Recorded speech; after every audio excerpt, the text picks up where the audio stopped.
morning, welcome to another vlog. Today you find myself and the irrepressible Johnny at Curbar Edge, except I'm not at Curbar Edge, that's not correct. I'm at White Edge. That's what that signpost says. White Edge. So we're coming around the back of it basically. Now, it's a bit desolate. Got a bit of shape in the clouds, which is good, but they're moving pretty fast, so it's going to be a very changeable morning. We haven't really got anything to photograph though. The problem with coming this side is it's all a bit desolate to me. Nothing to break up the image. I haven't really got any foreground, that kind of thing. It's nice to walk, but I'm not feeling that vibe. So we're hoping we might see some deer, but I can't see because I still haven't got my new glasses. They arrived today, but Johnny allegedly can. So if he says if he sees anything bigger than a dog, he'll let me know. All right. Okay, so we're going to press on. Probably won't do any chat until we get to somewhere interesting. See you in a bit. Right, so we've kind of made our way along that boring bit. But it opens up to a beautiful view, which we could have just seen if we'd walked along the rocks, in all fairness. But just swing it round, show you. Ignore that thing spoiling the view. But good luck getting back up. We've got this ridge here, which Johnny thinks we should walk up to, and we're not going to.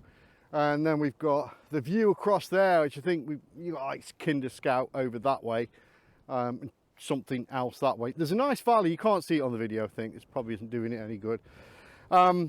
So as far as vista shots goes, you know, those open expanses, they're fine, except all of this here is just boring, dull, and I don't want to use like a telescopic lens just to get in on that when we can just walk along a bit more, and we should come to some, in about half an hour, some nice foreground. So that's what I'm looking for. I want to bypass all this. I've no interest in this. If there was a tree sticking up, fine, but there isn't. And we're going to go over and look for those epic shots today.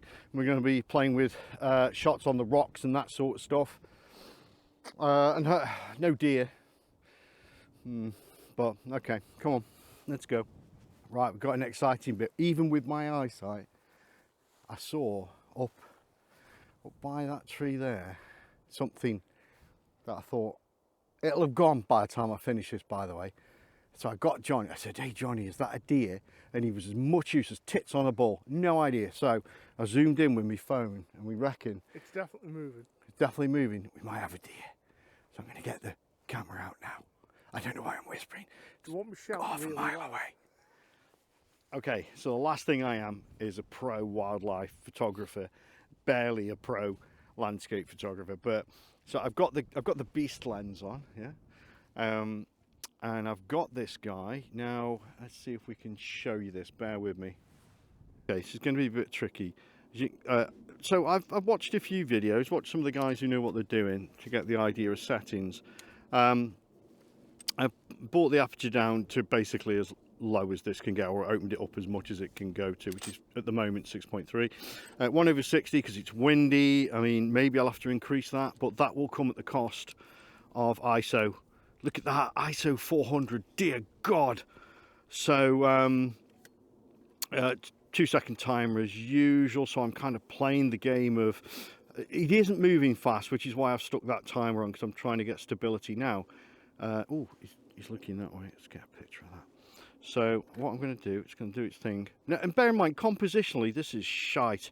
There's just nothing to sell this image other than maybe I like the colors there, you know, the banding. Maybe I can get away with that. I'll say that that's what I'm doing. Now you'll have to forgive me for the poor video quality, because I'm just going to zoom in. Look at him in real time, folks, real time. A deer, and you just don't see deer anywhere in the world. This is absolutely so rare. I might even put my clickbaity title as animal rarely seen in the wild. Do you reckon, Johnny, I'd get away with that? So there you go, look at him looking at us. He's like, what's up? He's not really, is he? He's more like, what's up?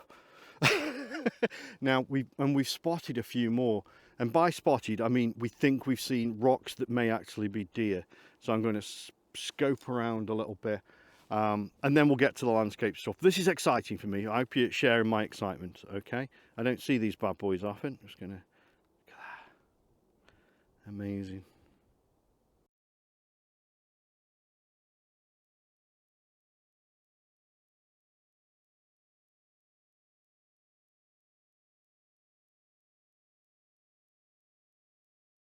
Oh, we spent way more time than we should have done with these deer, haven't we, Johnny? And one of Johnny's batteries has just run out. Hopefully he's got a spare. I think we're gonna travel on down now the rest of the trail. We're really happy because we've seen deer, and perhaps from over that way, and we'll look across this, get the hills in the background. We might actually get, rather than just some photographs of some deer. I don't know. I mean, wildlife photographers, you tell me, are you happy just to get a picture of the animal? Because I'm not. I want a composition. I want to frame that thing, and unfortunately, unlike trees, they tend to move around, I've noticed. But you tell me, is it just getting the picture? Is that the thing? It doesn't feel like that would be right, that you would want to frame it in some way. I don't know. You tell me. You let me know. Right, we're moving. You go that way, I'll go that way, Pincer. Dickhead. First proper landscape shot of the day. Well, you weren't in there. Shut up. It wasn't as... it's not now as impressive as it was earlier, because I've lost all that lovely cloud structure over where the centre of my image is. The sort of interesting cloud is over that side where I'm not shooting. Just one of those things, but because it's dynamic, we've got a pretty heady wind up there that's pushing these interestingly shaped clouds. I'll just swing around and show you. All this is coming our way. Yeah, that's quite interesting. That's proper Independence Day stuff. So I'm okay with just sort of keep meandering down and looking out for the changing cloud structure. For me, the scenery ain't going to change. Those hills aren't going anywhere. So the cloud is the thing I'm keeping an eye on. Anyway, I'm going to get that shot. I'm a bit of a distance, but I like, just to sort of show you the composition that I went for, I like the fact that we got the trail there, just sort of snaking through, just a dark line. Then we got a lot of yellow, which I'm fine with. It's not the roughness or the bleakness that we got over there, which, because it was patterned, broke up, it distracted from what was ahead. So this is nice. It's just a single colour almost. And then, you know, the usual stuff, hills and clouds and things like that. I've lifted the camera up as high as I can. I'm just super worried it's going to fall over. It's bitter cold, by the way. Bitter cold. My fingers are freezing. I've got my hand warmers inside here just to help. So yeah, back to it. The shot. There's bits of sun coming through. You can probably just make out there's a nice patch floating across the trees over there. So all told, this shot I'll probably do a few at different distances. I'm high up here because I want to get in this yellow foreground with the trail. As we get closer, the trees will take up more of the composition, so that will be different again. But this way I get to see over the yellow into the trees and then the hills beyond, and hopefully it'll produce a few, not just one, but a few nice compositional shots. Loving the way the sun is moving across there. I mean, I'll keep an eye on that, just see if it's going to strike anywhere interesting. And this is it, when you've got the time, I've got the space, the only person near me is sadly Johnny. You can just take your time and like consider where the clouds are going to be, where the sun's going to be, and snap away. And of course we've got these deer that we're keeping an eye on, that's basically chewing up the day, innit? Right, okay, I'm going to move on.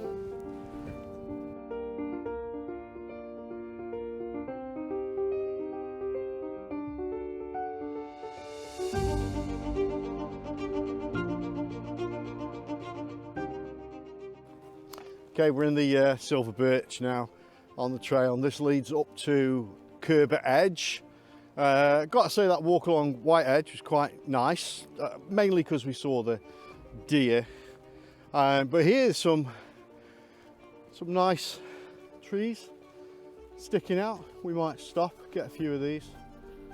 It's quite nice scenes, I think. The lights playing around it quite nicely. I mean, even though it's a bit subdued, I think it's still quite nice. Might be able to do something with it.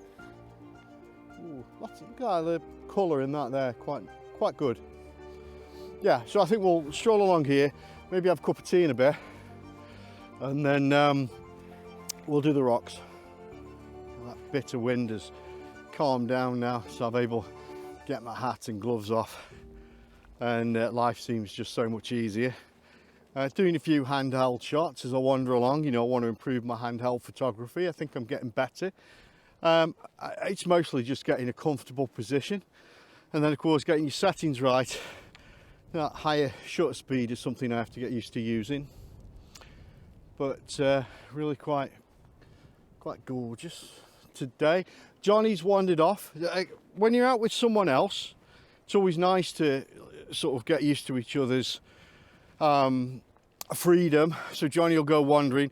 He has got the IQ of a toothbrush, so it can be a problem occasionally, but by and large he's pretty safe on his own. I just lose stuff, that's my thing. Composition wise, well, the Silver Birch are presenting loads of shots, isolated trees, clumps of trees, of course the sky when it's not overblown like it is at the moment up there, it's good. And then the view across to Kinder Scout is presenting opportunities. I'm tending to use the 70 to 200 lens, not the 15mm, because I don't know why. I don't know why. I'm just not feeling it. I'm not feeling the really wide shot with the big distance. I like it all a bit closer to me, I suppose. Maybe do something. Oh, sun is reaching across the trees now, I think. Yeah, I'm gonna get the camera out, get busy.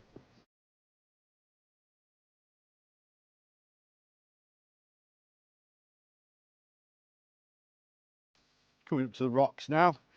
This is what Curbar Edge arguably is famous for. And of course the view from it. I've done this a few times in blogs past, but I normally end up at Baslow because that's where the hairy cows are.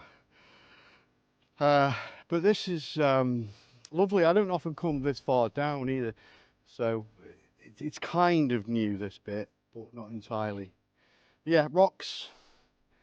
I don't work a lot with rocks, but I'm sure there's going to be something interesting to shoot. Let's go have a look. Not sure if you can tell from the video, but there's some beautiful rays coming down from the sky there. So I'm trying to bring in the mass of the rocks on this side, not too much of the right if possible, but to capture the rays as well. And I've got this lovely puddle in front as well. I've been doing stuff with that too.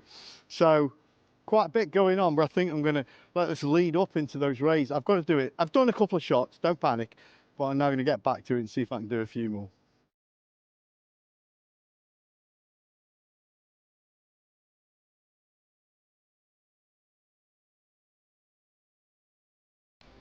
Here we have the intrepid Johnny Chesters setting up for some shot, or he's fell over. Not really sure which one it is. I don't know what he's doing. What are you doing, Johnny? What are you doing? Oh, I thought you were setting up for a shot. You lazy sod. Okay, the wind's not as rough now, but it is still biting.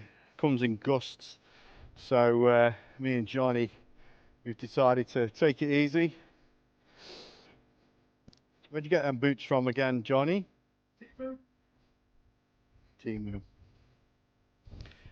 So we're going to have a brew. Then we're going to wander along Curbar Edge. Took a few shots earlier. I may have already put them up already. I don't know how I'm going to edit the video. But there's some great shafts of light coming over Chatsworth House and into the valley over there. So hopefully they've turned out all right. There's a lot of great cloud structure in the distance.